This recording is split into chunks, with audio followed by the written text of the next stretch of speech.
2025년 2월 25일 화요일 오전 책쓰기 책 읽어드립니다. 날마다 글쓰기. 지은이는 루츠 폰 베르더와 바바라 슐테 스타이니케입니다. 지은이 루츠 폰 베르더에 대해서 읽어드리겠습니다. 1939년생 알리스 솔로몬 대학교 교육센터 소장이며 창조적인 글쓰기 협회장을 맡고 있다. 교육학, 글쓰기 치료, 실용 철학 분야에 20여 권의 저서를 집필했다. 지은이 바바라 슐테 슈타이니케에 대해서 읽어드리겠습니다. 1958년생 심리학자로 알리스 솔로몬 대학교와 창조적인 글쓰기 협회 강사로 활동하고 있다. 차례를 읽어드립니다. 창조적인 글쓰기. 어떻게 쓸 것인가. 글쓰기와 평가하기. 창의력을 키워주는 글쓰기. 문학적인 글쓰기. 작가들의 작업대 일기. 고통스러운 인생을 문학적으로 표현하기. 문학적 글쓰기. 문학사조 따라잡기. 나를 치유하는 글쓰기. 치료적인 글쓰기. 글쓰기를 통한 치료의 역사와 이론, 치료의 목적을 가진 글쓰기, 글을 통한 심리치료, 나를 찾기 위한 글쓰기, 철학적인 글쓰기, 자아에 대한 의협과 구원, 자아 분석, 철학적인 기도, 글을 쓸 때 나타나는 기회와 위기, 글 쓰는 사람들의 경험, 글을 쓸 때 나타나는 인지적, 감정적 변화, 글쓰기 장애가 나타날 때, 글쓰기 도취에 빠졌을 때, 글을 쓸 때 나타나는 육체적인 반응, 글쓰기 모임 만들기. 누구와 모임을 만들까? 어떻게 모임을 활용할까? 모임이 갖는 장점은 모임의 결속을 강화시키려면 모임에 나타나는 문제점, 문제에 대처하는 방법. 프롤로그를 읽어드리겠습니다. 많은 사람들은 습관처럼 늘 무엇인가를 쓴다. 고대에서부터 중세에 이르기까지 심지어는 현대에 와서도 일기는 사건을 기록하는 기능을 충실히 수행해온 고전적인 글쓰기 방식이다. 로마 황제 마르쿠스 아우렐리우스, 철학자 세네카, 웅변가 아리스티데스의 일기가 널리 알려져 있는데 이 일기들은 2000년이 지난 오늘날까지도 그 어떤 역사책보다 생생하게 당시의 상황을 전해주고 있다. 특히 아리스티데스는 매일매일의 꿈을 기록했고 마르쿠스 아우렐리우스는 일기를 쓰면서 하는 생각을 영혼의 대화라고 설파할 정도로 매일 열심히 글을 썼다. 글은 누구든지 쓸 수 있지만 글을 잘 쓰기란 쉽지 않다. 누구나 다양한 모습으로 삶의 양상을 표현해내지만 그 함량은 천차만별이다.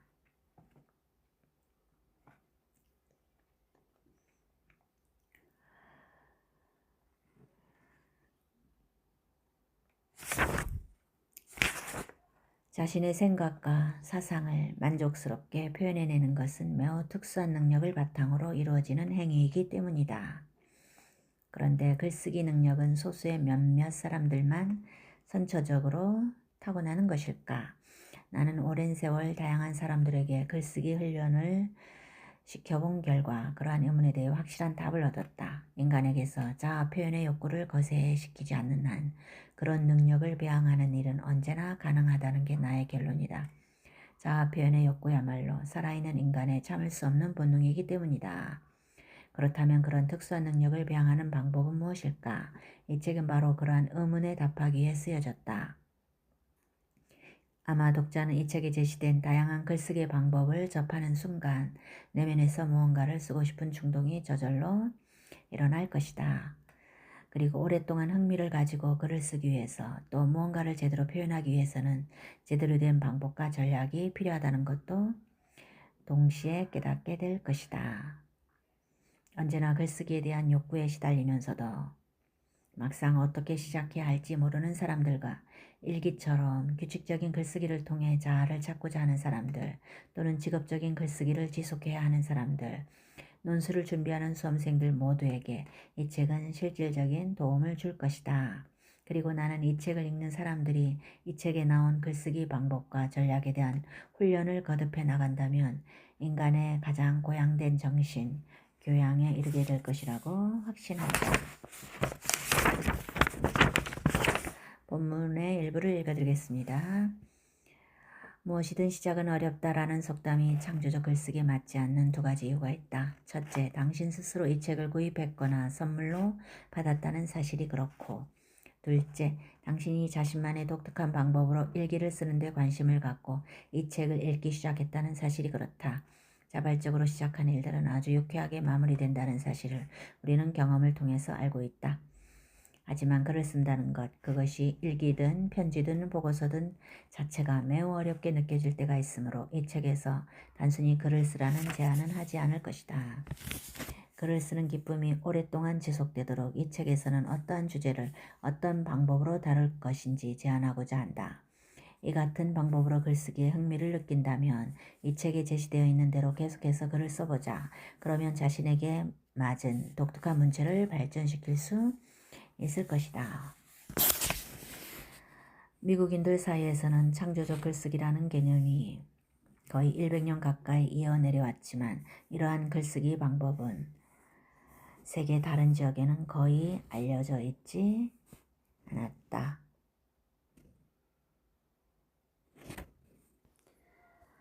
(9일차) 라이프 사이클 그리기. 라이프 사이클이란 우리의 인생이 지금까지 어떻게 진행되어 왔는지, 즉 과거부터 현재 바로 이 시점까지의 경로를 의미한다. 이 경로를 그려보면 우리의 인생이 어느 쪽으로 진행될지 제법 설득력 있는 추측이 가능하다.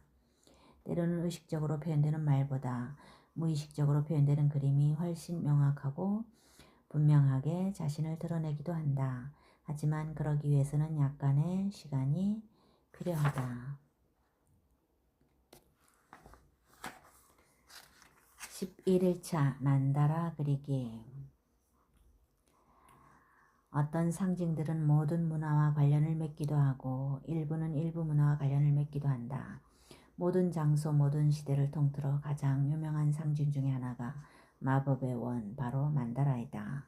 만다라는 종종 4개 또는 8개의 잘 꾸며진 조각으로 대칭을 이루며 분할된다. 이는 중심, 완벽성, 자신을 나타낸다. 16일차 쓰면서 관찰하기, 관찰하면서 쓰기. 쓰면서 관찰하고 관찰하면서 쓴다는 것은 간단히 말해 내 주위에서 느낄 수 있는 것들을 직시하고 그것을 글로 옮기는 것을 말한다. 이때 주위에서 관찰해야 할 것은 바로 인간의 행동과 대화이다.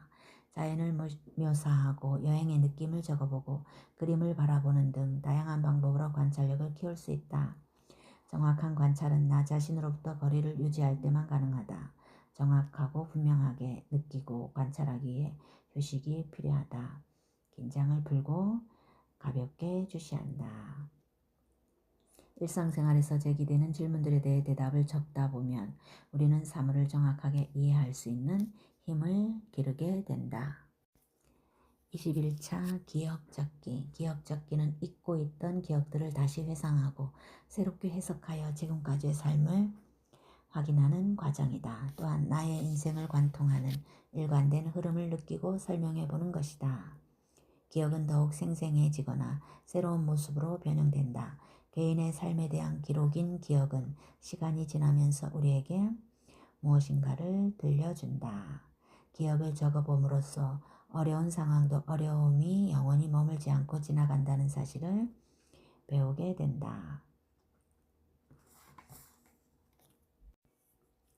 56일차 거짓말. 누구나 거짓말을 한다. 과거에도 거짓말을 했고 미래에도 계속 거짓말을 할 것이다. 하지만 모든 거짓말이 나쁜 것은 아니다. 거짓말이 필요한 경우도 있다. 연습하기. 오늘은 거짓말만 써보자. 58일차 말로 표현할 수 없는 것. 말로 표현할 수 없는 것을 표현하려고 시도해야 글쓰기를 발전시킬 수 있다. 연습하기. 지금까지 확실하고 명쾌하게 글로 나타내지 못했던 생각을 하나 고르자. 그 생각에 대해서 1분 동안 자유롭게 글을 쓴 다음 떠오르는 것을 모두 쓴다. 그 생각이 글로 잘 표현되었는지 확인하자. 61차 원인과 결과. 글쓰기를 하다 보면 원인과 결과에 대한 통찰이 생겨서 많은 인식의 변화를 겪게 된다. 연습하기. 어떤 일이 생기면 꼭 이런 일이 뒤따른다라는 문장을 넣어 글을 쓸 수 있는 데까지 써보자. 그리고 이 문장들이 당신의 인식에 어떤 변화를 과제하는지 직접 확인해보자. 62일차 불안감. 불안감은 바람직한 것은 아니지만 글의 소재로서는 매우 훌륭하다. 많은 아이디어는 불안감을 통해서 생긴다. 불안의 대상은 수시로 바뀐다. 그리고 글을 써봄으로써 불안감이 두려움으로 바뀌는 것을 막을 수 있다. 연습하기. 당신이 가지고 있는 모든 두려움을 나열해보자. 그중 하나를 골라 자세히 쓴다. 불분명한 두려움이 구체화되거나 작아질 때까지 계속해서 글을 써보자. 132일차 제한된 시간 안에 글쓰기. 관심 있는 주제를 하나 선택해본다. 그 주제를 종이에 적어보자. 그러고 나서 시계를 5분 후에 울리도록 맞춘다. 그 주제에 대해서 글을 쓰고 시계가 울리면 즉시 멈추자. 시간이 제한되어 있으면 오히려 글을 더 쓰고 싶은 마음이 생긴다. 진짜 관심 있는 주제를 선택하고 그 주제에 대해 대화를 나누어 보자. 대화는 글쓰기를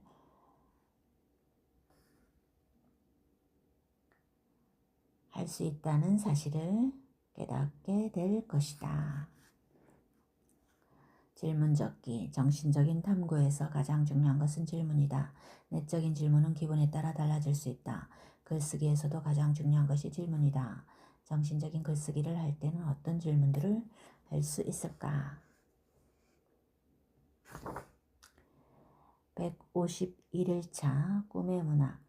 자신에게 영감을 주는 꿈을 이용해 시 또는 산문을 써보라. 우리에게는 매일 직감적인 아이디어가 떠오르지만 그것이 기억에 남는 경우는 별로 없다. 그러나 글을 쓰면 이러한 아이디어를 기록해둘 수 있다. 좋은 직관은 조작적이지 않고 조용하다. 직관은 비판이나 비방을 하지 않고 방향을 보여준다. 그것은 우리에게 중요한 신호를 통해 도움을 준다. 152일차 문장 채우기. 다음 문장에 이어질 내용을 채우면서 자신의 생활에 대해 직관적으로 지켜보자. 내가 그 일을 처리해야 할 때가 됐는데, 내가 꼭 해야 될 일이 있는데, 나에게 안 좋은 일은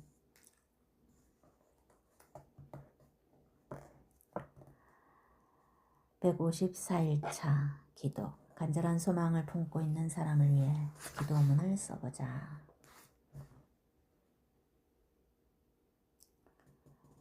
155일차 만트라 쓰기. 영적인 힘을 가진 신성한 구절. 자신에게 큰 의미를 지니고 있는 단어를 골라서 그 단어에 대해 한 장의 글을 써보라. 이 단어에서 나오는 마술적인 힘을 느낄 수 있다. 156일차 정신적인 글쓰기 의식. 오늘은 오랫동안 해보고 싶었던 글쓰기 의식을 한번 실행해보자. 예를 들면 글을 쓸 때 촛불만 켜놓든지 아니면 책상에 꽃병을 놓아두자. 그 다음 의식을 위한 인사의 글을 작성해보자. 정신적인 삶에는 감정이 중요하다. 사랑, 용서, 믿음, 찬성 등등 이와 같은 정신적인 감정을 글쓰기를 통해 얻어보자. 159일차 감사하다. 오늘 하루 동안 사랑을 어떻게 주고 느꼈는지 써보자. 그리고 마지막에 내가 여기 있는 것을 환영한다로 마무리를 지어보자.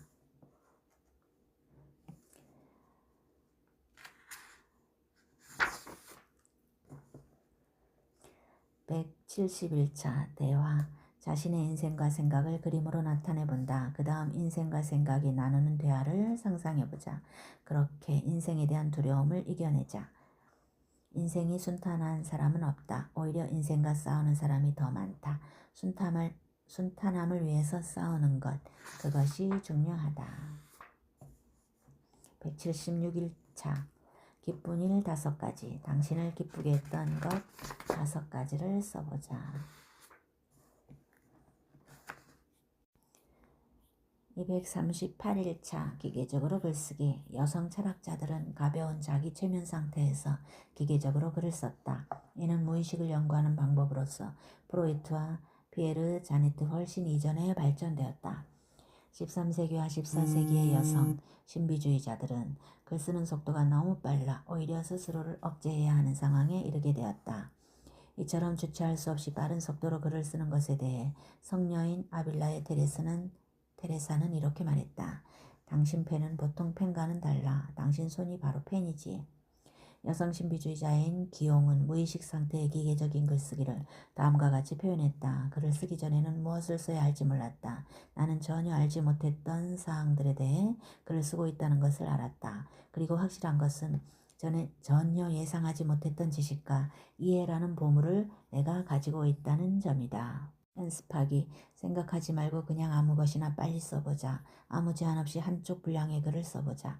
그러고 나서 전혀 예상치 못한 지식과 이해라는 보물이 당신의 무의식 속에 간직되어 있는지 써보자. 만일 아무 소용없는 농담조의 글이라면 주저없이 지워버리자. 251일차 시의 형식으로 기도하라. 침묵이 무엇보다도 중요하다고 생각되는 날, 당신의 철학적인 글쓰기는 끝을 맺게 된다. 그러나 아직 나에 대한 경험은 남아있다. 한계 상황에 처한 나 자신에 대한 분석이 남아있는 것이다. 만약 당신 자신에게서 무엇인가를 발견하게 된다면 당신은 펜을 잡게 될 것이다. 연습하기. 모든 의미 있는 사건에 대해 시의 형식을 띤 글을 써보라. 글을 완성하면 그 글을 모두 삭제하고 1분 정도 움직이지 말고 침묵해보자.